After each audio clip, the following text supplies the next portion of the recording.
In her final year in the university, Juliet mistakenly got pregnant again after 8 successful abortions.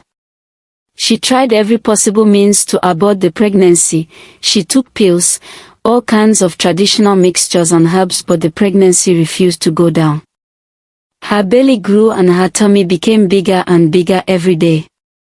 Juliet was surprised why the pregnancy refused to go down. But the real shock came on the day of the delivery. In the labor room, the nurses were seen running up and down as if there was an emergency at the labor ward. Juliet was panting, sweating and wailing heavily in pains. "Push," one of the nurses said. "Push again, the head of the baby is out," she said again. Juliet summoned strength and the first baby came out. Then the second, the third, the fourth, the nurses blinked and screamed, "Another one, that is the fifth," then the sixth, seventh, eighth, ninth, and the last one, the 10th. The hospital room was filled with multiple cries of babies. Sharp and tiny cries of 10 beautiful souls. The doctor removed his hand gloves, wiped his forehead and said, "It is 10, madam, you gave birth to 10 babies." "It is a lie," Juliet said, her eyes widened in shock, with her mouth opened. "How can one person give birth to 10 babies at once?"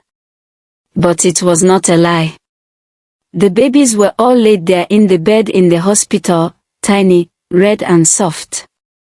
Each one a testament to life. Nurses moved swiftly, tending to the babies, their faces a mix of awe and joy. Doctors exchanged glances, some smiling, others shaking their heads in disbelief. But amidst the excited activities, Juliet lay still on the bed, her eyes fixed on the ceiling. Her mind was a whirlwind of thoughts, memories, and fears. The reality of the moment still a shock to her. A nurse approached, her voice gentle yet insistent.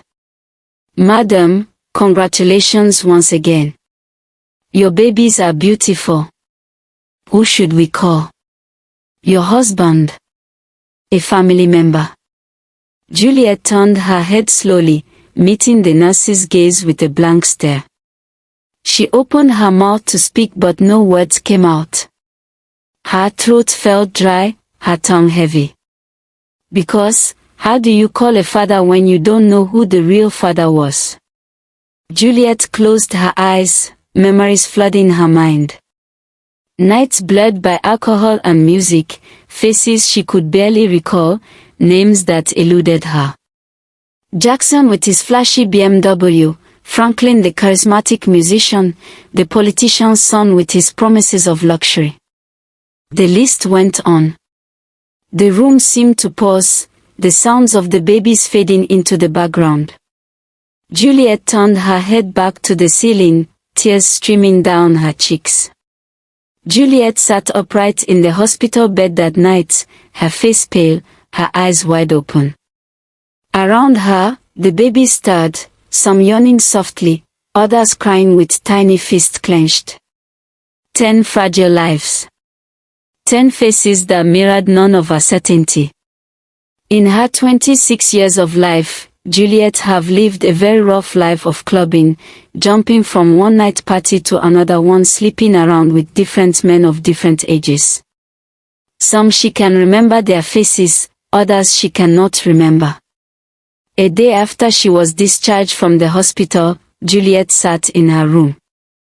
Her hair rough, and her heart full of deep thoughts, she stood up pacing around the room. "I cannot do this," she said. Her friend Agatha, carrying one of the babies, said to her, "But they are your children."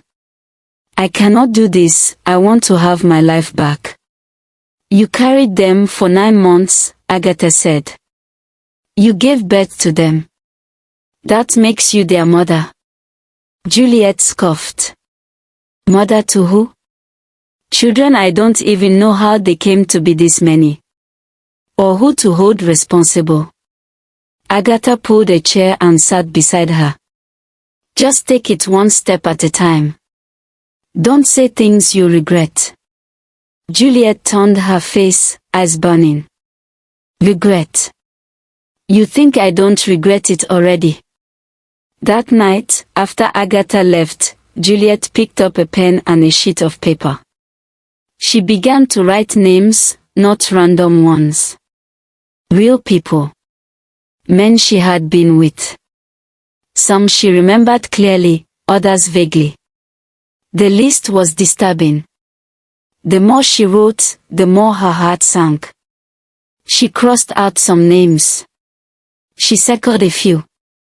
She began to think differently, not like a confused girl, but like a woman who was tired. Tired of noise. Tired of judgment. Tired of pretending. By dawn, she had 10 names. Not just any 10, but 10 men she believed had the means to care for a child. She folded the paper and whispered to herself, I will share them, one child each. When Agatha returned later that morning, Juliet was already dressed. She had wrapped one of the babies in a clean shawl. Agatha asked, where are you going with the child? To deliver him to his father, Juliet replied calmly. Agatha's eyes widened. Juliet, no, no. Don't do this. Please. Let's talk. Juliet looked her in the eye. Talk about what? Taking care of 10 children. With no job, no plan, and no man. I want my life back, Agatha. And with that, she walked out. The first house was on the outskirts of town, a quiet compound with a black gate. The man who answered was tall, fit, and wore a skeptical look. Juliet, he asked. You again. Good morning, sir, she said, eyes downcast. I brought your child. He blinked. My what? Your child. From that night at the hotel, I got pregnant. Here is the child. He was silent. The child wrapped in her arms. He looked at the baby, then back at Juliet.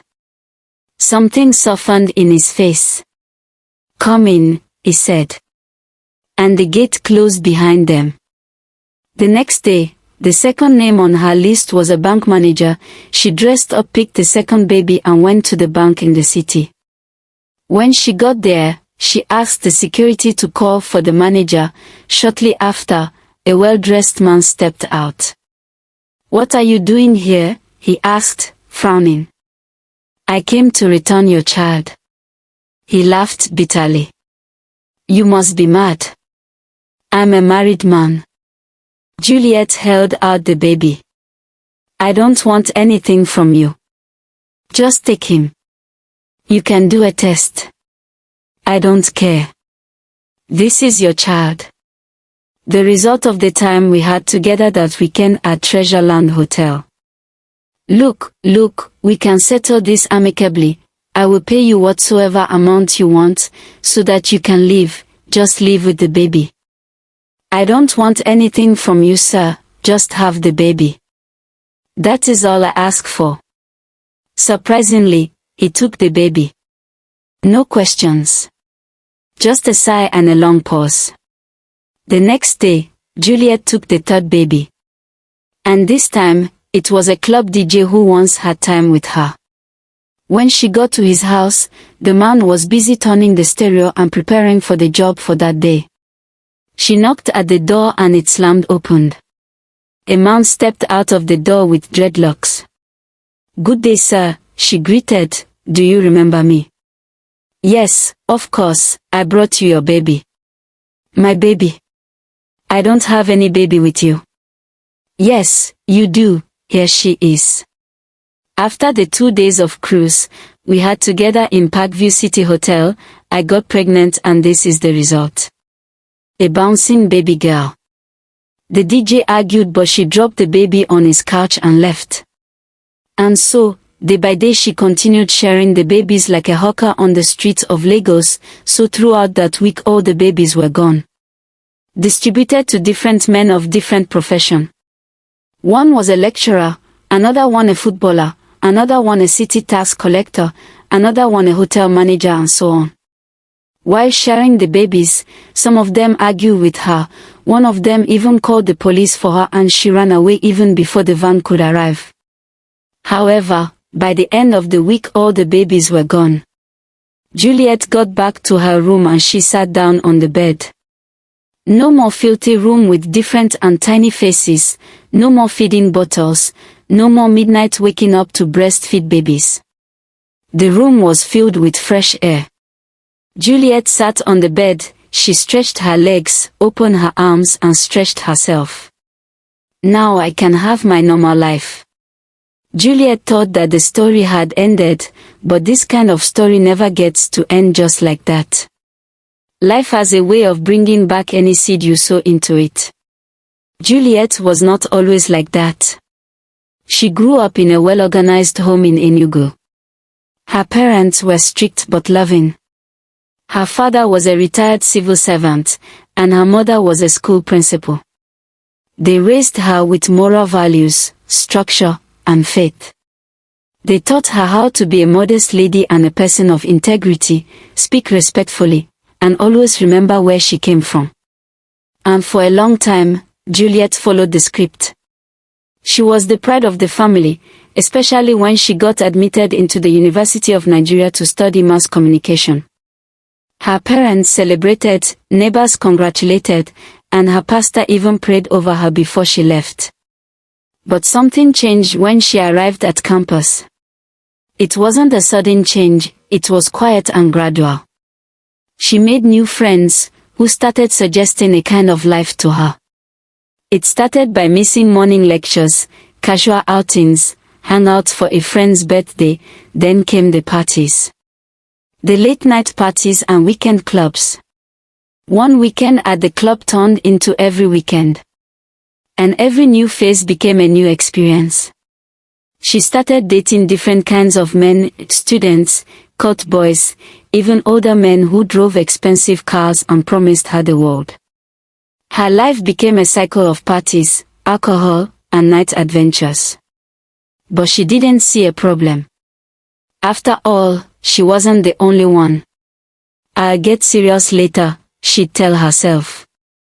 Soon, Juliet wasn't just known in her department. She was known all over the campus. Guys wanted her. Girls envied her. She wasn't just popular, she was untouchable. Or at least, that's how she felt. Juliet never planned to become that girl.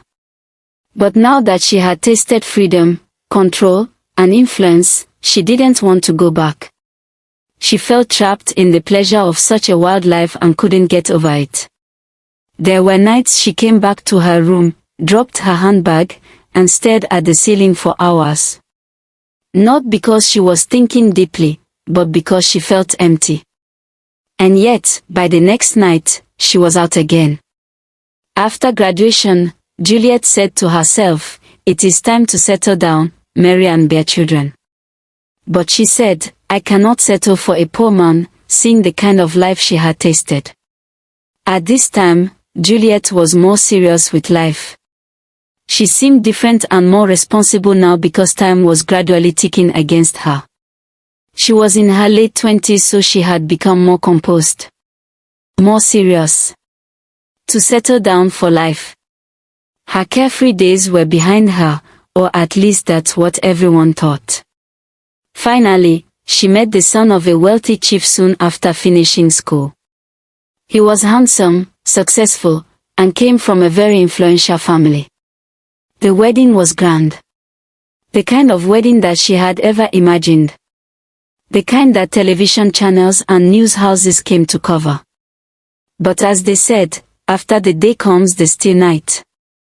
What seemed glamorous at first was going to be the beginning of a nightmare. After 3 years of marriage, Amarachi she had not conceived. At first, they didn't worry. But as the months went on, and then the years, the pressure mounted. Her husband, a man who had always been used to getting what he wanted, began to question. Let us go and see the doctors for checkup, the husband said. No. Juliet protested, knowing what she had done in the past. I will be fine, just give me some time. 1 more year later, the husband could not bear it again. And one day he called her in and handed her a paper, a divorce letter, and her bags were thrown at her. Please leave my house, I don't want another man, I want a woman who can give me children. Juliet packed her bags, got a taxi and left, knowing that her past is probably what has caught up with her. But she said, I will try again. This is just one attempt. What is 1 or 2 children that I cannot give birth to if I can give birth to 10 at once?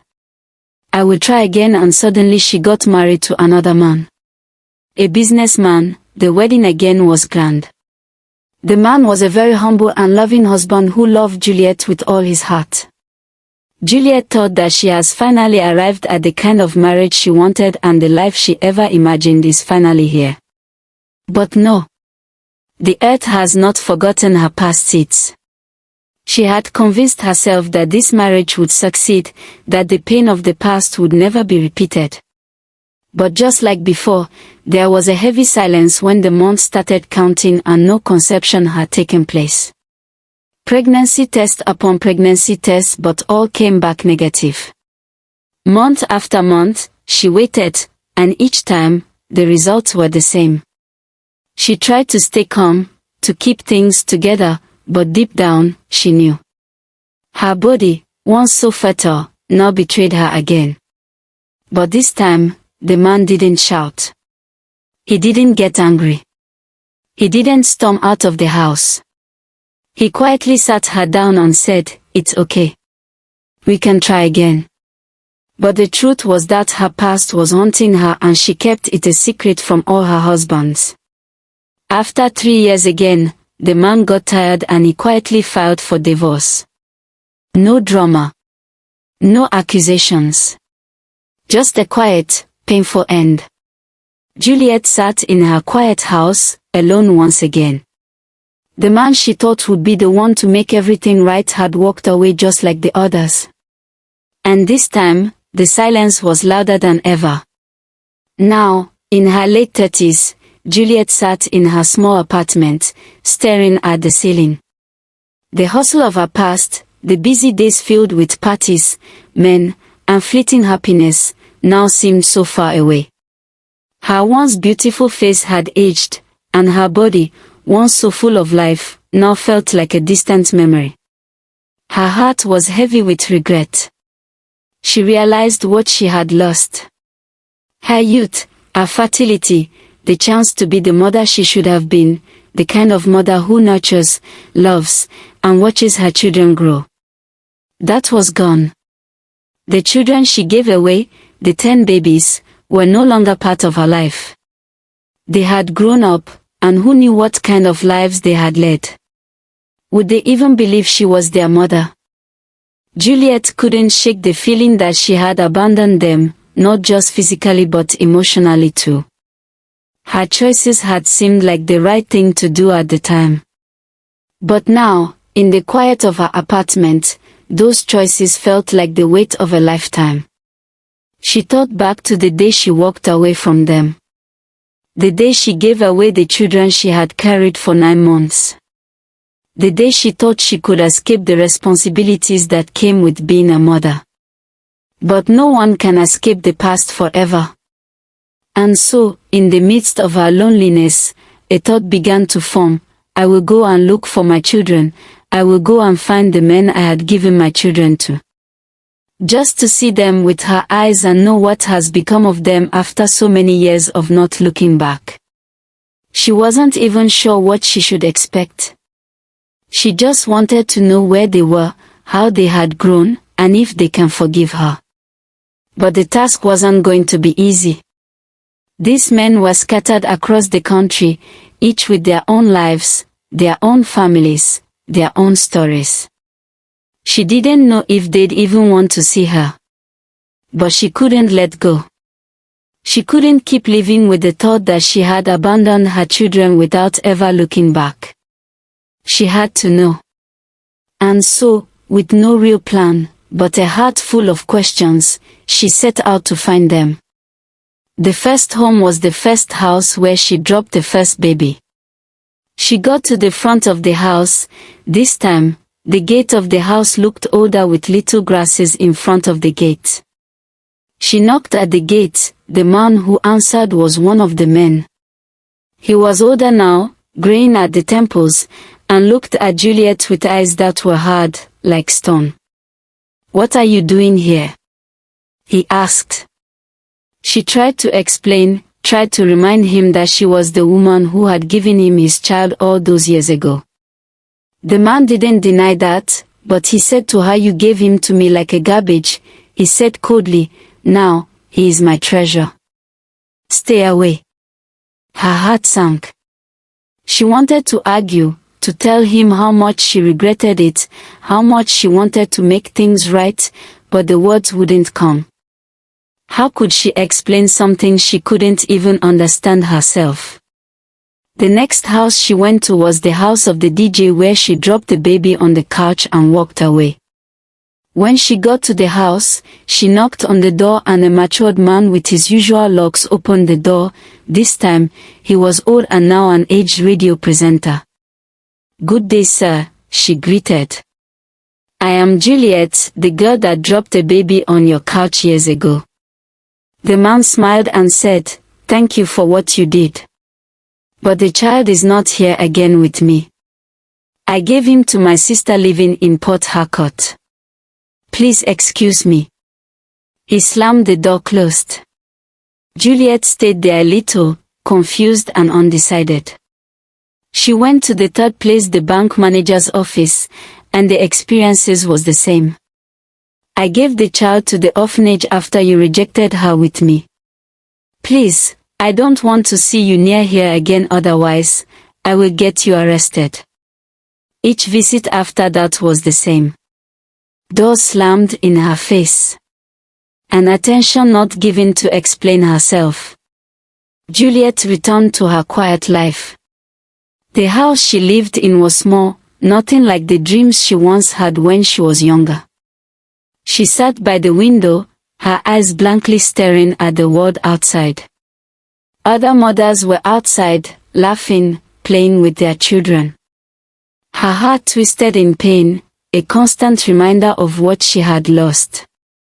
She thought about her youth, those carefree days when she had everything to look forward to. When she thought she could do whatever she wanted without consequences. But now, the weight of those choices sat heavy on her shoulders. She closed her eyes and tried to picture it, the faces of the children she had given away. But it was all blurry now, so distant. The memories she had pushed away were creeping back in, tormenting her. A single tear slipped down her cheek. She whispered softly to herself, barely above a whisper. "I was once a mother of 10. Now I am a stranger to all." She wasn't just a stranger to her children. She had become a stranger to herself. A woman who had once dreamed of a life full of love and fulfillment, now just an empty shell, wandering through a life she couldn't recognize. She had given it all away for freedom, but that freedom had come with a price. And now, it was too late to go back. Every choice we make builds a road, and one day, we walk down that road alone. Juliet thought she was freeing herself by walking away from her children, but in doing so, she walked away from the only gift that could have healed her. Every path we take starts with a choice. A decision. And every decision becomes a brick in the road we walk. Juliet thought she was gaining her freedom when she walked away from her children. But what she didn't know was that the very freedom she chased was locked inside the arms of the children she left behind. Beauty fades. Parties end. Lovers disappear. But the seeds we plant, whether in joy or in pain, live long after the excitement is gone. They grow into something. And one day, they either come back as comfort or as a reminder. So, Choose wisely. Don't trade what lasts for what only sparkles for a moment. Beauty fades. Money ends. But the seeds we sow live on. Sow wisely. Share this story with someone who needs to hear it. And don't forget to subscribe for more African stories that speak truth.